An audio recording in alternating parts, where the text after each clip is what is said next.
Thank you, Khaled, and I hope everyone who's made time to attend and join our session today, welcome all of you, and hope we're getting good quality audio feedback from our side. In case you have any difficulties in hearing any of the panelists or me, please do drop in a comment on the Q&A bar, which you should be seeing in front of the screen of you.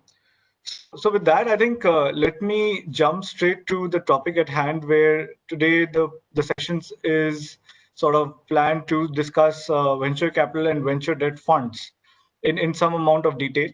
In our previous sessions, we had discussed about private equity funds, hedge funds, social impact funds, and so on and so forth.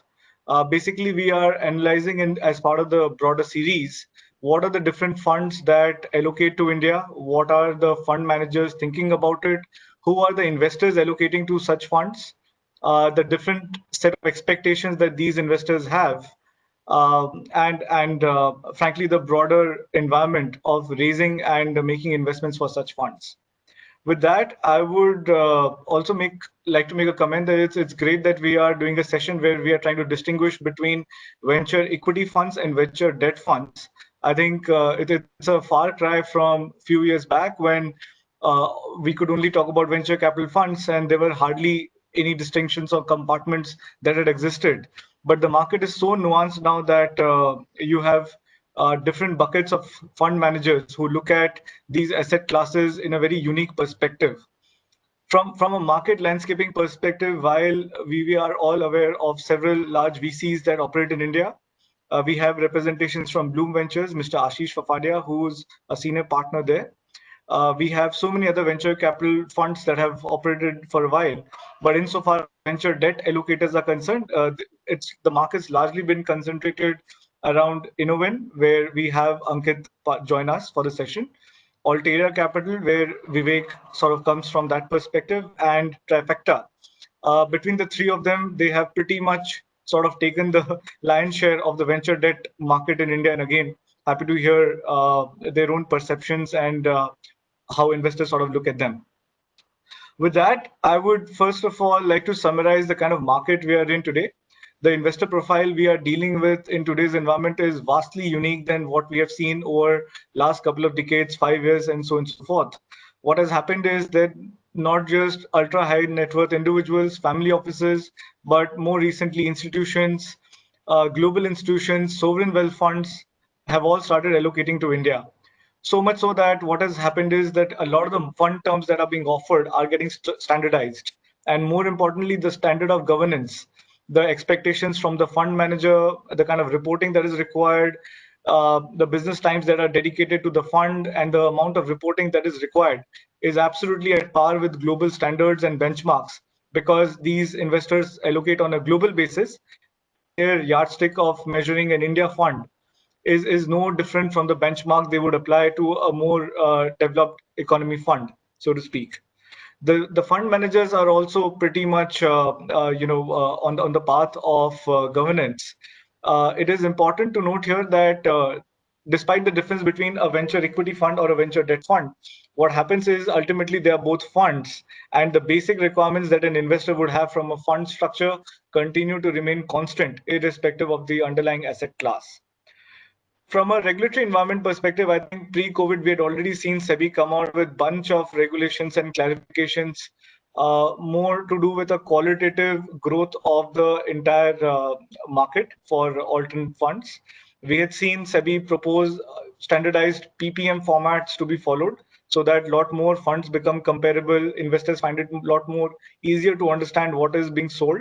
There have been some instances where investors felt, was the product missold? Did we not fully understand the risk return profile of the product, and so on and so forth? On the same time, the industry continues to grapple with somewhat non-aligned to global markets, something like benchmarking of the fund's performance and so on and so forth, where some dialogue is still continuing on, and so on and so forth. So with that, I will straight away jump to today's topic of the discussions, focused primarily on venture debt funds and how they somewhat stand very uniquely different to venture equity funds. With that, I would come straight to my panelists for the day. I think welcome once again Ashish, Vivek, and Ankit to the panel. Thank you, Richie. Thank you. The first question to you is, how do you define venture equity? And this one to you, Ashish, first. Obviously, we all understand how VCs operate globally, how they invest in India. But the point was also to sort of make a distinction between how venture equity and venture debt funds sort of operate. And this we wanted to understand from you more from an investment strategy perspective, where you are sort of measured by what is the DPI that the fund has generated, distributions over investments, and so on and so forth, versus a yield-based strategy. Sure. So, Richie, if I can just take it by way of an example, whenever an investor is allocating money, it's coming out of a global pool, and they have opportunities to allocate to different countries. Some doing a little better than us, and a lot more, and a few more at par.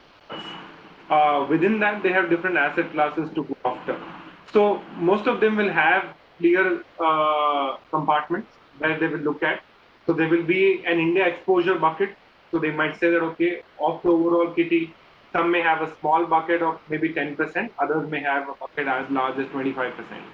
Within that, they will have Right, various asset classes. So the expectation typically is that this is the highest risk category, which is early stage investing, which is where Bloom comes into picture.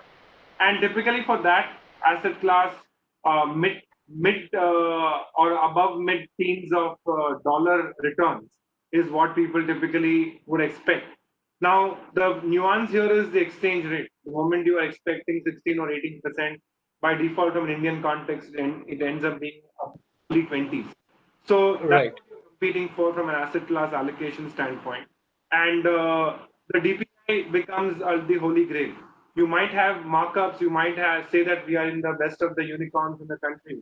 But at the end of the day, what we are judged for is how many of those unicorns did we identify, and were we able to get cash in cash returns for our investors.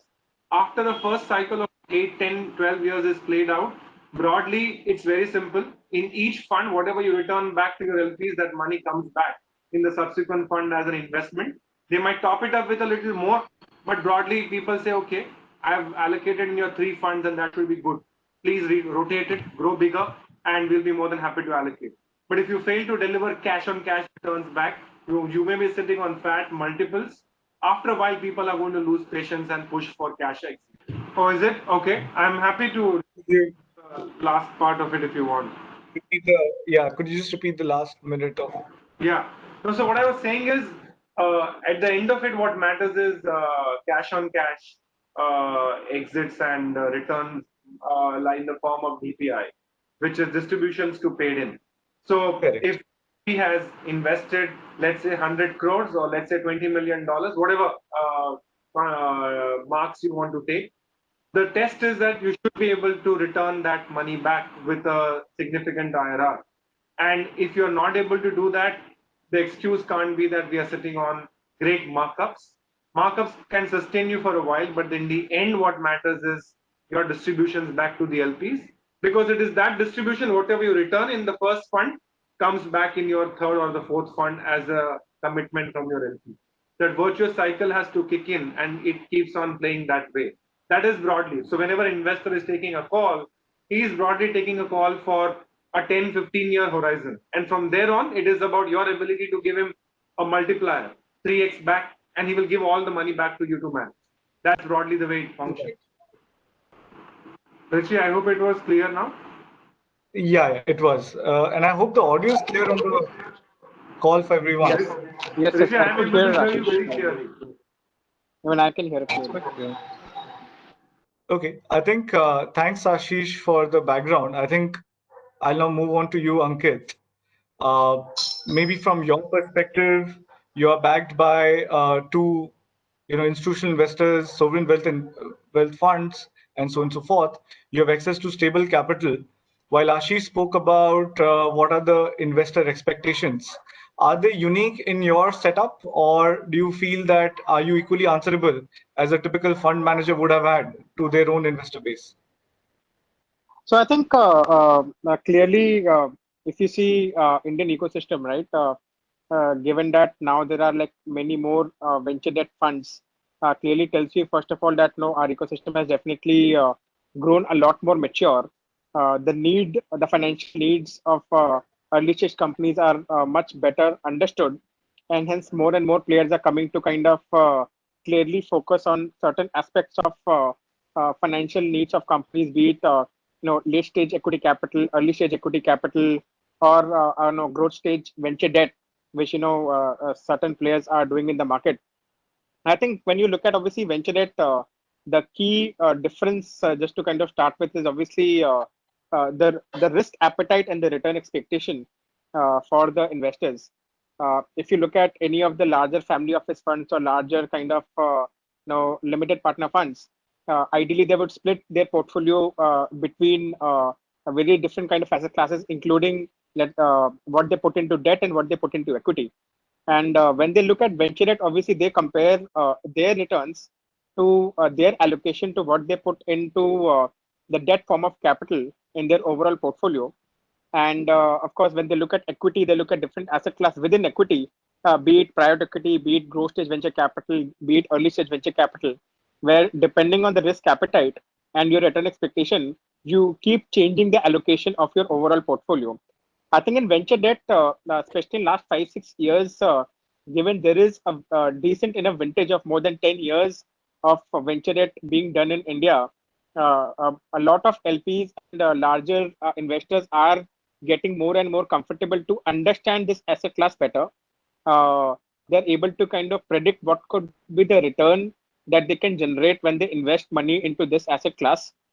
And hence now you are seeing across the top three funds being, Alteria, InnoVen, and Trifecta Capital, different kinds of investors have started taking bets on venture debt.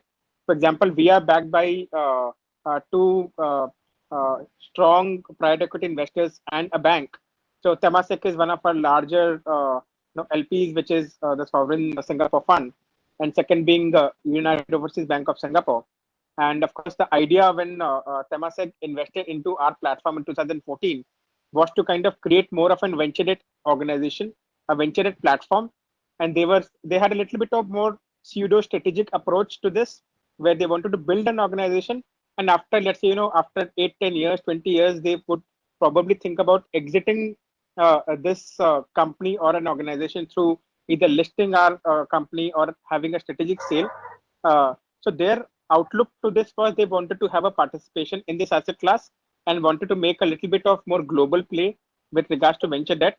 But in last 3 4 years, with many more funds coming in, we are seeing a lot many more family offices, banks, insurance companies taking a pie of venture debt. So I think the key point here is that the return expectation is now well understood by investors on what kind of risk appetite is there when you invest in venture debt funds, and what kind of broad range of returns you can broadly expect when you invest in venture debt. I think that gives a lot of confidence to more and more investors when they think about diversifying their portfolio. At the same time, when they find it very interesting that, hey, I may not want to take a lot of risk in terms of putting money into an equity fund based on my risk appetite. I still want to have a play in the early stage ecosystem, and hence venture debt becomes a good entry point for such investors. Sure.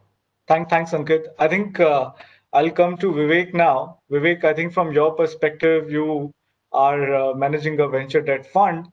Unlike venture capital funds on the equity side, where you have global investors who participate, on a regional basis, country-specific basis, and so on and so forth. Venture debt fund, at least in some senses, could perhaps cater to more corporates, treasuries, or other institutional investors who may perhaps would want stable cash flows coming from a fund and so on and so forth. So maybe if you could share your perspective on what sort of investor profile find venture debt funds attractive, and in that sense, how does your products sort of stand unique to a venture capital fund? And have you, in your experience, seen overlap between the investor profiles, or are they, like Ankit mentioned, different allocations for an investor? The equity is different from, let's say, underwriting the cash flows of a startup company. So maybe if you can explain from your perspective how you see this. Sure. I think that's a good question. I think there are two ways to play it. So, just for reference, our fund is entirely domestic capital. We have about a 50-50 mix of institutional, large institutions, and the rest of it being high net worth individuals. I think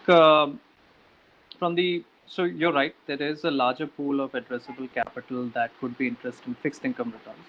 And where venture debt plays a role there is kind of in two buckets, right? One is that you have an asset class, fixed income asset class, which is relatively uncorrelated with other macro events. So when you had, let's say, real estate kind of fixed income, or you had NBFC fixed income, and the various grades of corporate credit.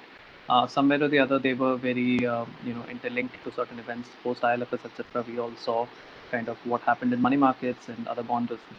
So there was some growing awareness and need for a source of fixed income which might be relatively less correlated with the overall macro, right? And overall to like interconnected kind of money markets and things like that. Ankit would also tell you about this, but during the same period that all these events were taking place, there was a bit of resurgence in even like various forms of startup credit, right? So we had all kinds of companies come around, not just for venture debt, but various short-term terms of financing that startups could do. Leasing models became popular. In essence, what all of them were driving at was a high teen kind of fixed income IRR return from an asset class which was relatively insulated from the rest of the macroeconomy, and also had the shield of kind of equity investors and the whole story around enterprise value growth, right? So I think that was one important differentiator for venture debt as an asset class when it was coming up.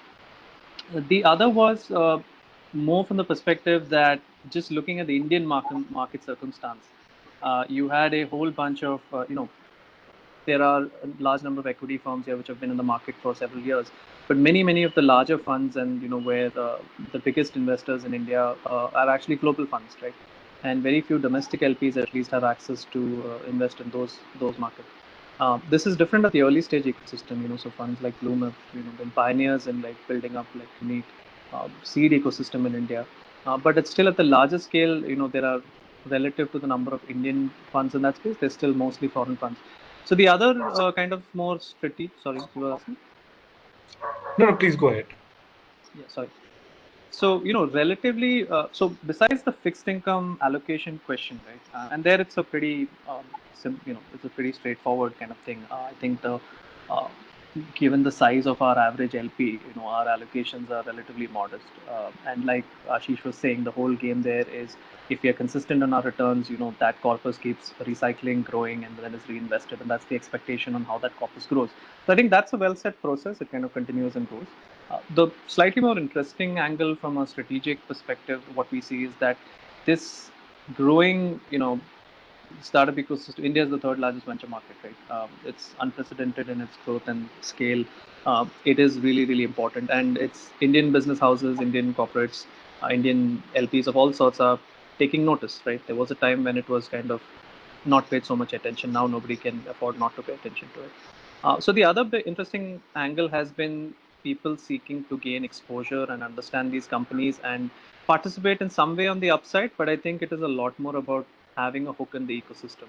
So, how would you get access to, and if you look at what a venture debt fund does from a strategic perspective, uh, it's like you're getting a meta portfolio of some of, some very, hopefully some of the best companies in the country, right? So that's an interesting angle for many people that we realize that goes deeper than just the financial allocation question, where they're getting to participate in a story that otherwise they may not have had to, and that too with decent returns, right? And since from a staging perspective, venture debt actually straddles anywhere from like A to D to E, depending on the fund size and all the products that we could have.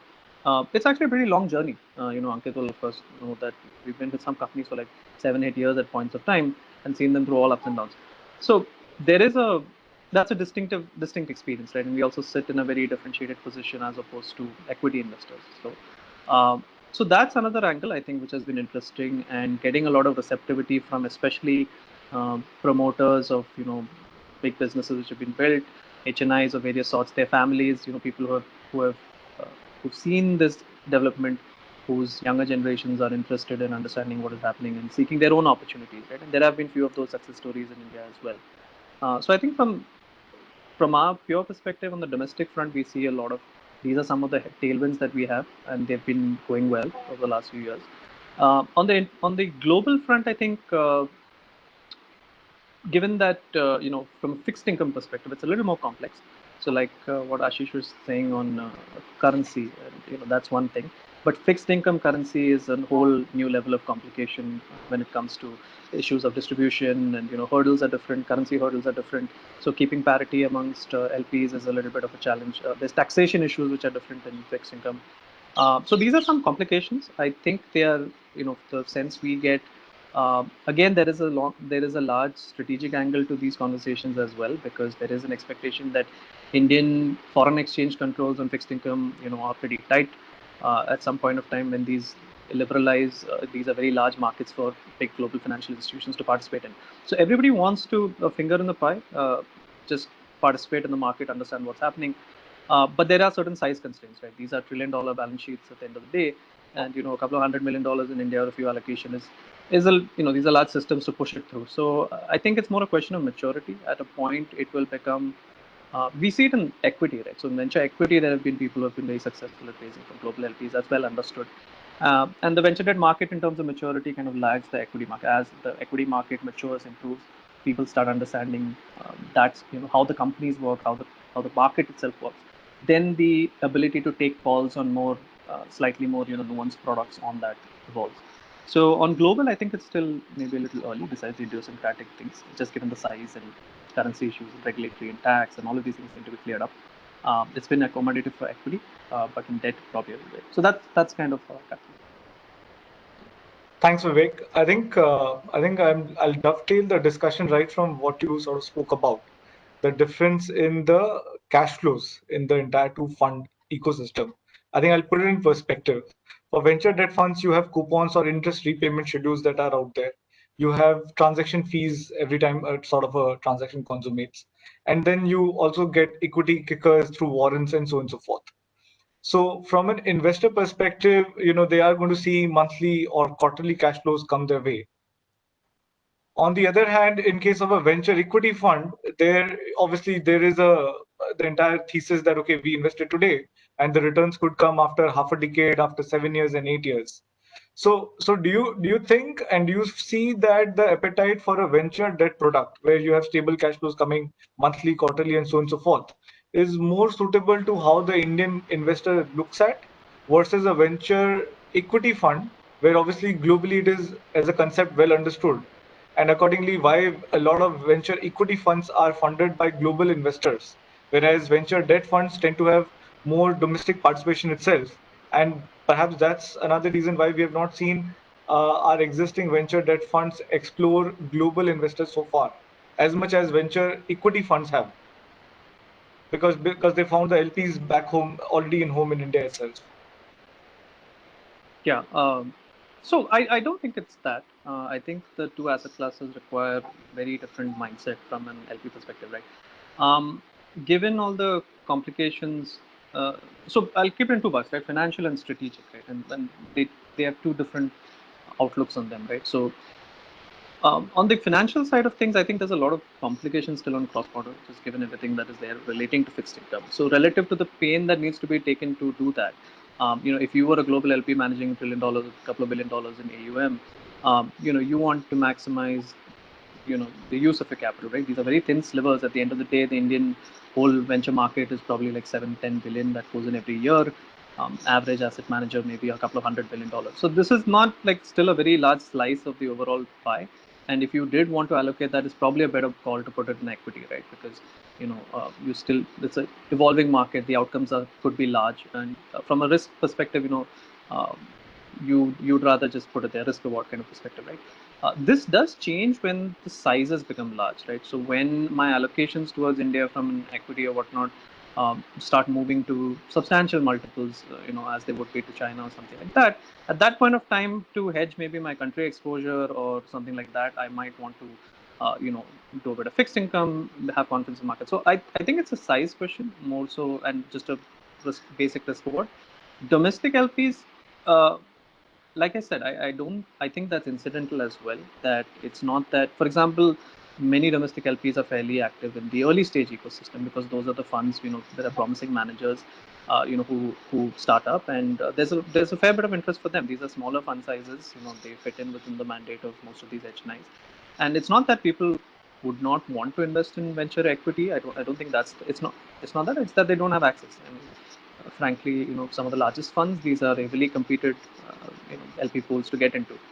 So as the domestic equity ecosystem matures, and we saw right around the time we set up Alteria, there were also several equity funds of a similar size also coming into the market, and we've seen the growth, and we share LPs amongst them, some of them, especially in the institutional side. So that is deepening. So I don't think it's a question of do they prefer a fixed income cash flow kind of thing. I think it's an allocation question. Definitely, some of them would be more comfortable doing it, but for substantial LPs, I think it's more just a risk reward thing, right? You want to hedge your exposures in terms of, okay, I'll do this, I'll do that. So if you think of it, venture equity is like, has like unlimited upside. Venture debt has more of a like technically unlimited upside, but more practically it will be some more moderate multiple, but it has a floor. If it's done well, it has a certain floor to those returns. So you want to mix them, and it's like having a bond equity portfolio kind of 60-40 kind of thing. So I think that's the bigger financial incentive. I don't particularly think it's a mindset thing, it's a size thing. From a strategic angle, of course, this looks very different, right? And InnoVen, I think, is like a very good example of that, because Temasek's objective was very, very strategic, right? To build out a platform, multi-market, kind of venture debt platform, seeing, and in each market it works very differently, and with all the teams and this thing. So, and that was a calculated strategic move to build an institution presence in what they believed was a very important ancillary market for them, right? Because they are the whole Singapore government is present in several layers of the whole venture ecosystem, from like growth stage sovereign wealth funds to private equity to venture, growth venture to like early stage venture, and this is like sits in that stack for them. So you have similar such players, right? You have other players, you have global financial institutions who, like I said, have a long-term interest in Indian fixed income for their own things, right? Like everything, like the Indian bond market will be supremely attractive to people if regulations ease up. And so everybody is, we all know how much foreign banks do here in terms of ECP and business, and that is just going to keep percolating downwards. So as the system evolves, liberalization keeps happening, you'll see more of these stories come. So it will be more, if I had to guess, I would think that the first movers would be more driven by strategic initiatives than they would be by purely financial. Great. Thanks, Vivek. I think Ashish, moving back to you, the question can never be sort of done with your own reaction to your own perception of SIDBI. There's some Sorry. background noise. Sorry, yeah, I think the audio is better now. The question was that how do you sort of look at SIDBI's fund of funds for startups? There have been a lot of dollar funds that have been funded by SIDBI.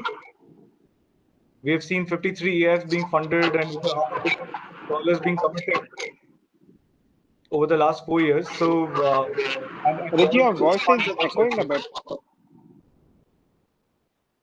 Is this better now? I think there was somebody on.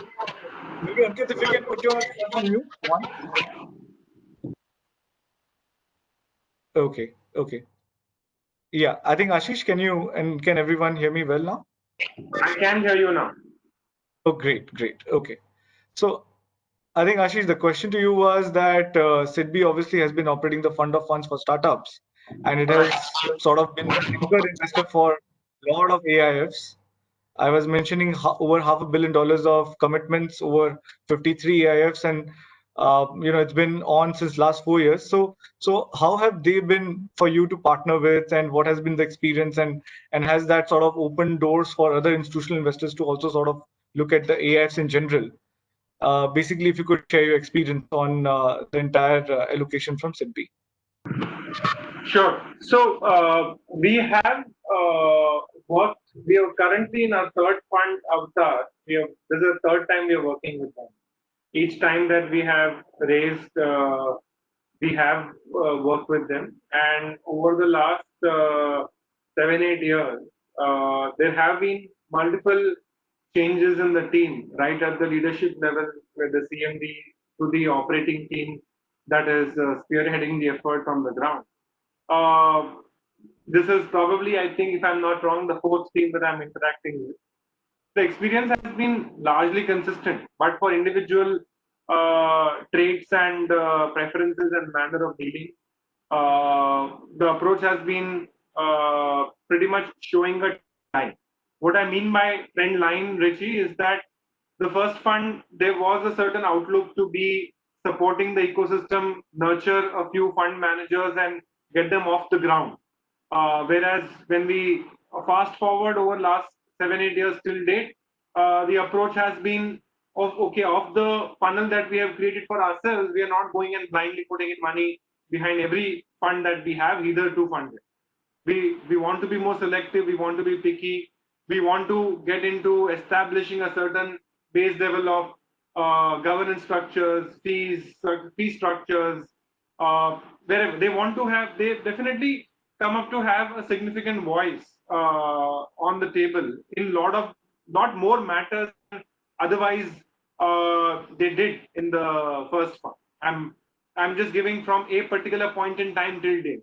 Of course, it has been an evolution, but yeah, that has, and I would say that yeah, it's all positive because the government going and having one consistent place for everybody to go to and mobilize $500 million in the Indian context is a meaningful.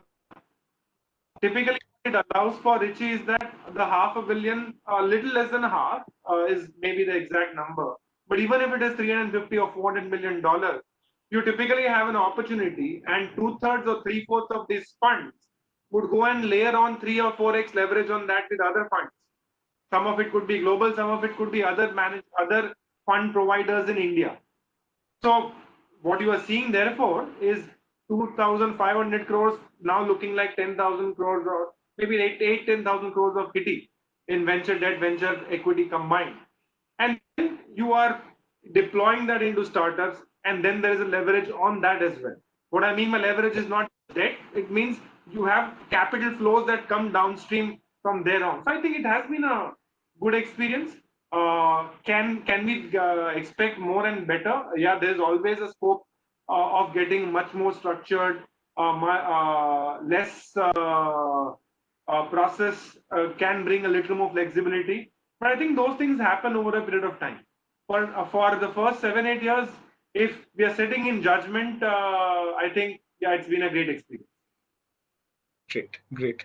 I think a related point also was that SIDBI had recently launched the COVID-19 Startup Assistance Scheme, where for some startups to be eligible, they had to be net worth positive, EBITDA positive, so on and so forth. So have you seen your portfolio companies qualify for that? Have they applied for No. it? So we have not seen a very large number qualify for the kind of conditions that were put in. A few did qualify, and we have wholeheartedly pushed them to go and apply. Not that the quantum matters here, Richie. A few of them, I would say, why bother for maybe a couple of crores of debt, along with the bells and whistles that come with it. But here, I think the approach was let's find a way to enhance liquidity at our end. So whatever few number did qualify, we have definitely and said please apply. But a lot many did not were not eligible for various reasons, and a few that were eligible came back and said, no, I think the terms are onerous for us to go and do it. I don't think we want to pursue it. So it has been a mixed bag, and I'm saying this as I have communicated to them. I have no qualms in using literally the same phrase that yeah, we need this pool to be expanded, the 2 crores to look more like a 5 or a 10 crore kind of a quantum, and the terms to be slightly less onerous for founders to take the maximum possible leverage out of it. Right, right. Thank you. I think with that now I'll jump to a more recent topical point around COVID-19 and the impact it has had on different portfolio companies. Pretty much anything which required infrastructure to be used has come to a standstill. So in this sort of environment, deal making obviously gets tough. So from your perspectives as a venture equity fund and as and again, this question also to Vivek and Ankit, as venture debt funds. Is this environment right for an equity investment, or is it too risky for a debt underwriting in the current environment? Like, would the business model already so shocked that it is perhaps only equity risk that can be taken? Uh, so maybe your thoughts on that. Maybe starting with you, Ashish. What do you think about it? Richie, it's a very valid question, and I think this has to be looked upon on a company to company basis. A blanket view would be that, yeah, when you are witnessing tight liquidity situations where capital is stuck at different levels, including at the level of the government also, and not all the schemes of the government will directly go and benefit the constituencies where it is exactly aimed at. So in a scenario like that, one definitely would find it much more logical and convenient to go and support the businesses with equity infusion. Debt comes with a short-term horizon, and you have to rotate the capital out over a 24, 30, 36 month kind of a time frame. If the company has a strong balance sheet, it has got a decent debt equity ratio relative to the industry that it is a part of. A venture debt equity ratios will be different from conventional debt equity ratios. And they can absorb the debt and honor all the servicing covenants. I think there's never a better time to do that because when you go out for equity raising, you are going to be lowballed. The valuations are being challenged at all levels, and equity is coming hard to raise by. So if you can pony up some debt and support your growth, nothing like it. But then when you do that, you are getting on you're trying to definitely take an aggressive step. You're basically saying that I will have enough cash flows from my business to be able to repay that debt over the next 24, 30, or 36 months. I'll pay off all the interest. Well, if you can, jolly well, I would encourage people to do it. But from a deal making point of view, equity, I think it's a good time. So far as you look at a 10-year vision, which is where you do investing in venture for, I think so far as one's conviction in a 10-year vision is right and nothing in your head has changed on that long-term vision, I don't think you should stay out. And there will be phases. Once in every decade or decade and a half, there will be a rough phase. To say that, therefore, we will not invest in venture would be to say that I'll break the SIP just because COVID is. Right. And Ankit, to you, from your perspective, the kind of funding that you participate in, what do you make of the current environment? How is deal making looking like? And frankly, more importantly, what are your engagements with your own investors? Are they sort of sharing some experience, given that they are global allocators at some level? Is there learning that is coming from your institutional backers, or do you echo pretty much with what Ashish summarized? So I think I absolutely agree with Ashish here, the way he placed it.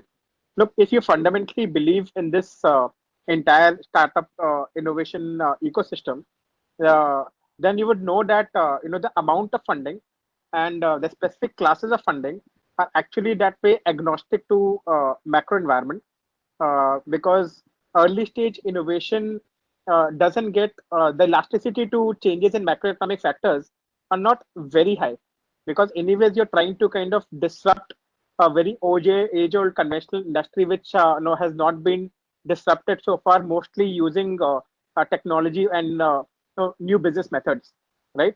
So I think that way I don't think so. Of course, there are kind of those sentiments that floats around when the funding activity slows down.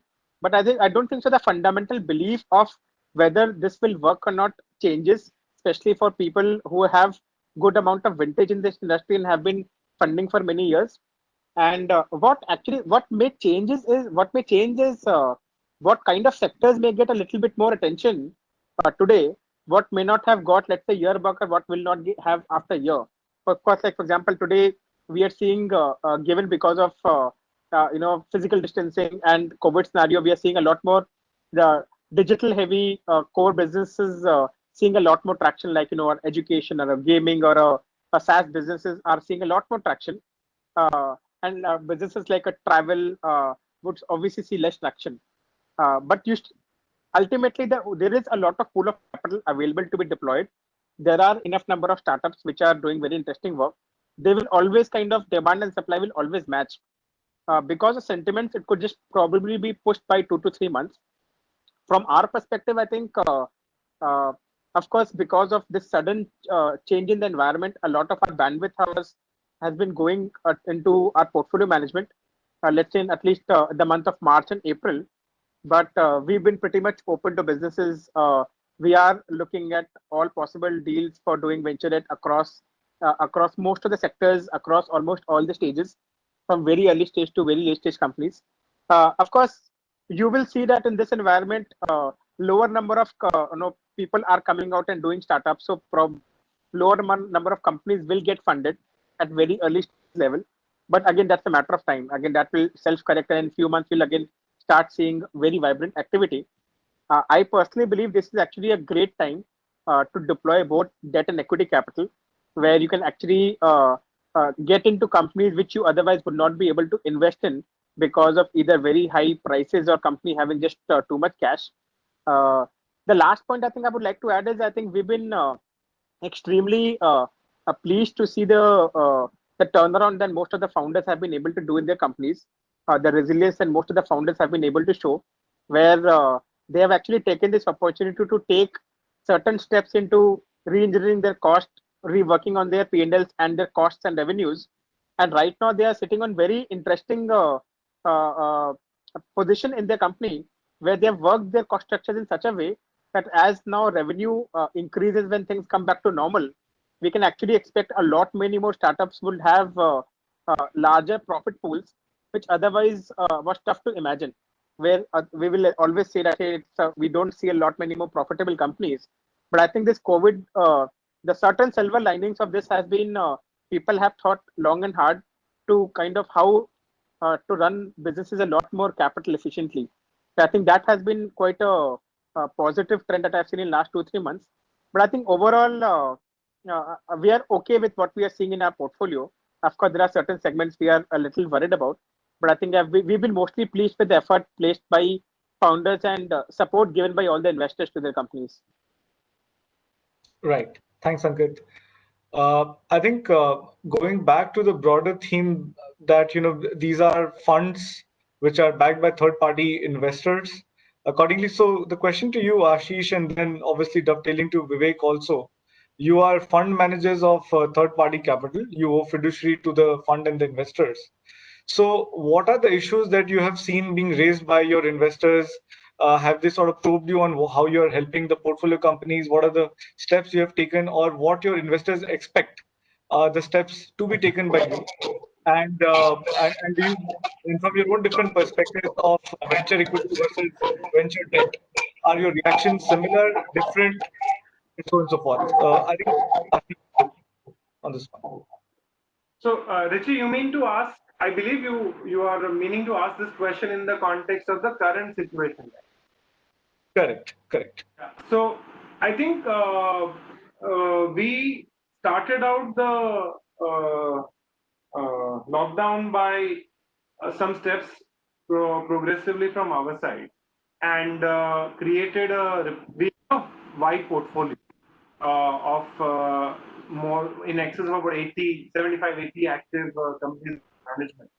So the effort was to make sure that while we are in touch with almost every single of these companies on a very grounded touch point basis on a regular course, we just started converting those meeting notes into a structured Excel format and offered that for the LPs to be accessed on a real-time basis, at least the larger anchors.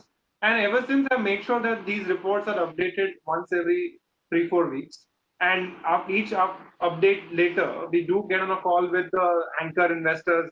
We have 3 sovereigns plus SIDBI, and we have a couple of blue chip institutions. So getting onto those calls on a one-on-one post, creating those has definitely created a comfort that we are not only proactively managing it and being watchful, but we are also making sure that there is a seamless access of data and information across all channels. So the whole process was run in a very transparent way, and I think most of them have come back and appreciated it.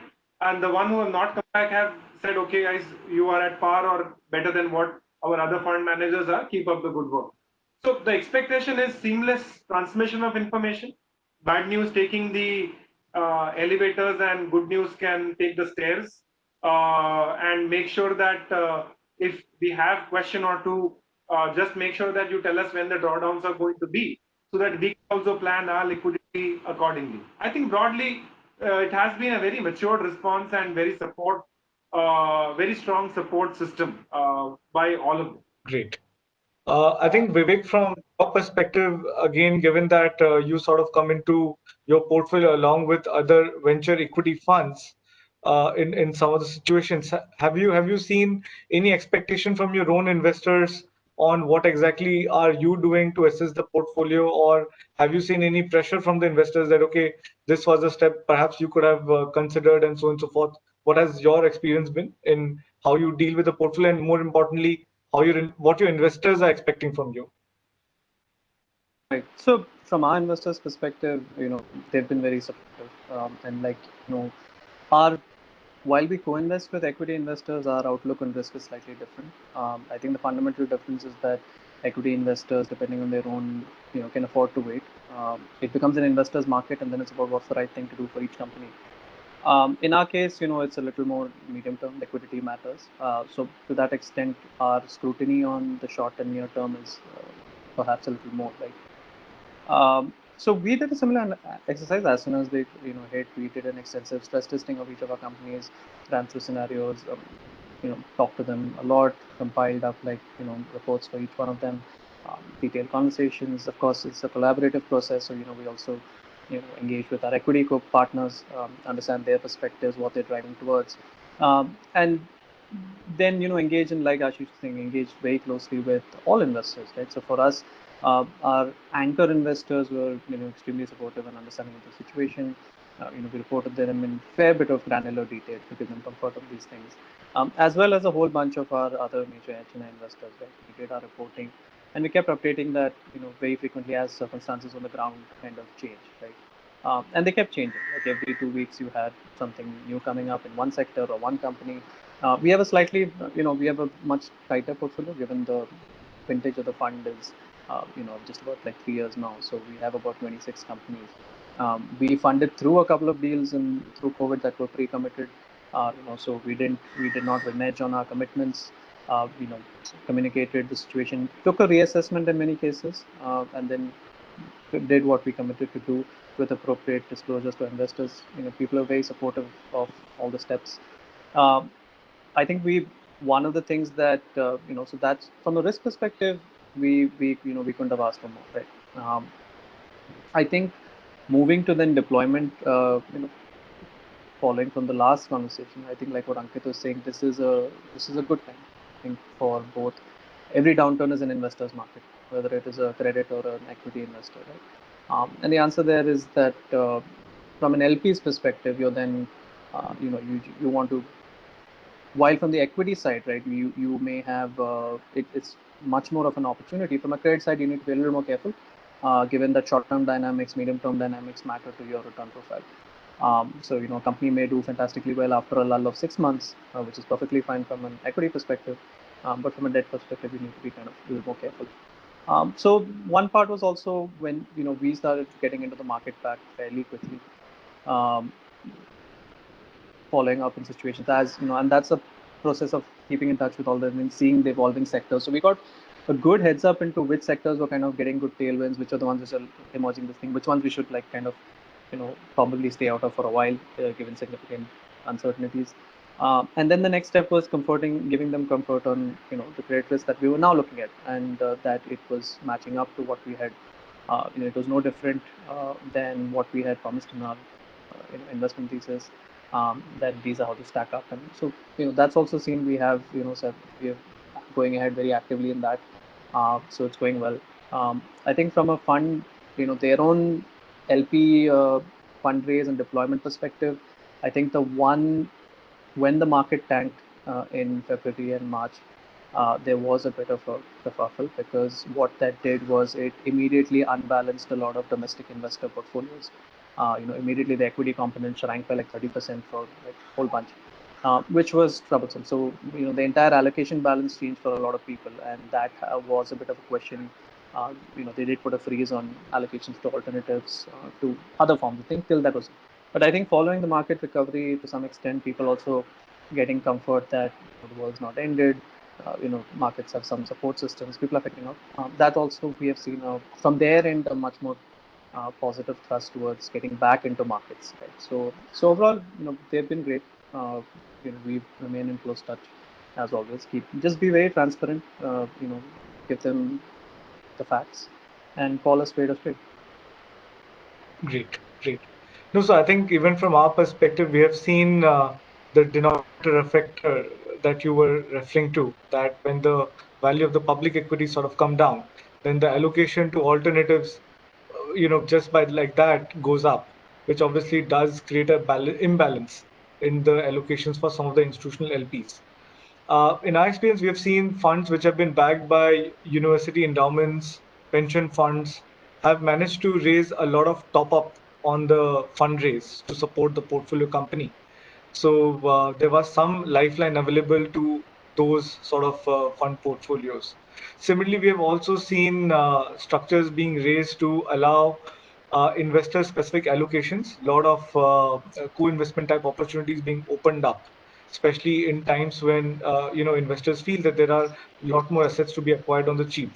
So unique solutions being designed more like a separately managed account format, SMA formats. So a lot of action there. I think with that we will come to a wrap on our session. There's a question being posted, and I think I see a question. I think it's for you, Ashish. The question is that do you fund early growth stage pre-series A, and what's the minimum ticket size that you look at? So we do Series A, and our ticket sizes are anywhere between $500,000 to $1.5 million at entry. And then, of course, we'll be looking to follow on as you raise more rounds of capital. Idea is to come in early with a certain minimum target stake, round about 15-20% in that sliding order. And there are a few exceptions that we have made where we have come in a little early than a pre-series A, and maybe one-off case where we have gone a little late when the company probably arguably could have gone and raised a series A. But those are more exceptions than the norm. Our target spot is clearly pre-series A with roundabouts of $1 million, give and take half on either. Thanks, Ashish. I think there couldn't have been a session with you without a question like this popping up. So I think that's a wrap on our session. So thanks, Ashish. Thanks, Vivek. Thanks, Ankit, for making time. And I'm sure everyone who joined the panel obviously, hopefully, now knows more about the venture debt and venture equity funds than they did before the session.